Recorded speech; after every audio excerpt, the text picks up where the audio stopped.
ಲೋಕಾರ್ಪಣೆಯ ಸಮಯವಾಯಿತು.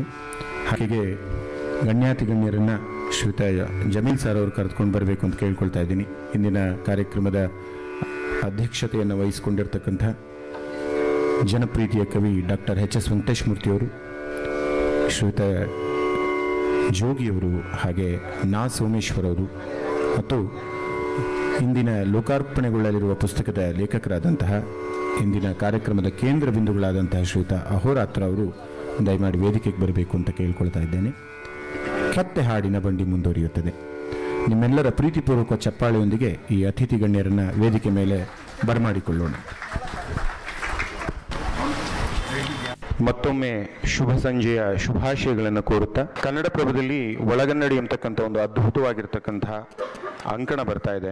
ಆ ಅಂಕಣದ ಕೆಲವು ಬರಹಗಳನ್ನು ಈ ಹಿಂದೆ ಒಳಗನ್ನಡಿ ಎಂಬ ನಾಮಾಂಕಿತದೊಂದಿಗೆ ಒಂದು ಪುಸ್ತಕ ಹೊರಗಡೆ ಬಂದಿತ್ತು. ಈಗ ಅದರ ಎರಡನೇ ಭಾಗವಾಗಿ ತಿರುಳು ಎಂಬ ಹೆಸರಿನೊಂದಿಗೆ ವೈಚಾರಿಕ ಲೇಖನಗಳ ಬರಹಗಳ ಹೊತ್ತಿಗೆ ಇಂದು ಲೋಕಾರ್ಪಣೆಗೊಳ್ಳಲಿದೆ. ಇದರ ಕೃತಿಕಾರರಾದಂತಹ ಶ್ರೀಯುತ ಅಹೋರಾತ್ರಣ್ಣ ಅವರು ನಮ್ಮೊಂದಿಗಿದ್ದಾರೆ. ಜಮೀಲ್ ಸಾವಣ್ಣ ಅವರು ಈ ಒಂದು ತಿರುಳು ಹೊತ್ತಗೆಯ ಪ್ರಕಾಶನವನ್ನ ತುಂಬ ಪ್ರೀತಿಯಿಂದ ಹೊತ್ತುಕೊಂಡಿದ್ದಾರೆ. ನಾವೆಲ್ಲರೂ ಈಗ ತಿರುಳು ಹೊತ್ತಗೆಯ ಲೋಕಾರ್ಪಣೆಗೆ ಸಾಕ್ಷಿಯಾಗಲಿದ್ದೇವೆ. ವೇದಿಕೆಯಲ್ಲಿರ್ತಕ್ಕಂತಹ ಡಾಕ್ಟರ್ ಎಚ್.ಎಸ್. ವೆಂಕಟೇಶ್ ಮೂರ್ತಿಯವರು, ಶ್ರೀಯುತ ಜೋಗಿಯವರು, ಹಾಗೆ ನಾ ಸೋಮೇಶ್ವರ್ ಅವರು ಈ ಲೋಕಾರ್ಪಣೆಯ ಕಾರ್ಯವನ್ನ ಮಾಡಿಕೊಡಬೇಕಾಗಿ ವಿನಮ್ರವಾಗಿ ಕೇಳ್ಕೊಳ್ತಾ ಇದ್ದೇವೆ.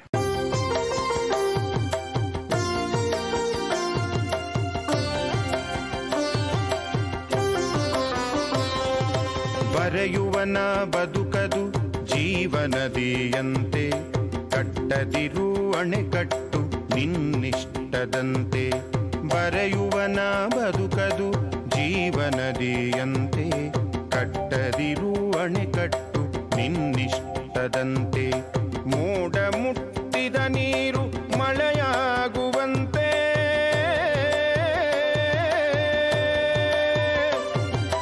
ಮೋಡ ಮುಟ್ಟಿದ ನೀರು ಮಳೆಯಾಗುವಂತೆ, ಮೇಲೆ ಹತ್ತಿದವ ಮಾತ್ರ ಬರೆಯಬಹುದಂತೆ, ಮೇಲೆ ಹತ್ತಿದವ ಮಾತ್ರ ಬರೆಯಬಹುದಂತೆ. ಆವಿಯಾದರೆ ಮಾತ್ರ ಉಪ್ಪು ಕಳಚುವುದು, ಬೆಂದವನು ಬರೆದದ್ದು ಕಾವ್ಯವಾಗುವುದು.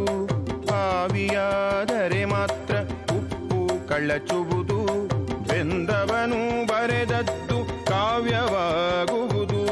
ಶಿಖರಾಗ್ರದಿಂದ ಜಲ ಜಲದಿಗಿಳಿದಂತೆ, ಶಿಖರಾಗ್ರದಿಂದ ಜಲ ಜಲದಿಗಿಳಿದಂತೆ, ಲೇಖನಿಯ ಶಾಯಿಯು ಹಾಳೆಗಿಳಿಯುವುದಂತೆ, ಲೇಖನಿಯ ಶಾಯಿಯು ಹಾಳೆಗಿಳಿಯುವುದಂತೆ.